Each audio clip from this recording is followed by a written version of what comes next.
Hello viewers, welcome to IT System Admin and Information Technology Learning tutorial channel for you.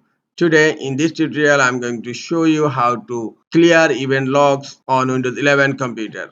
Sometimes it becomes very important for you, so don't forget to watch full video.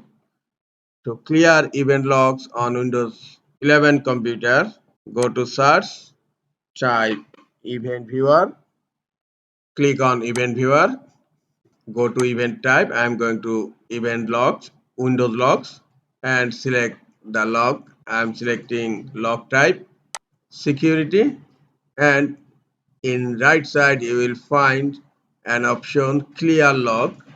Just click on clear log and you can save and clear, or you can direct clear the logs. Click on clear log. All logs are cleared.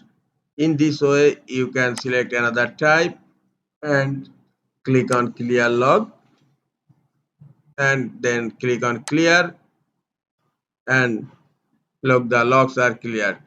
In this way you can clear all types of event logs in Windows 11 computer. This is all for today. Hope this tutorial is helpful for you. Keep watching for next tutorial. Thank you very much.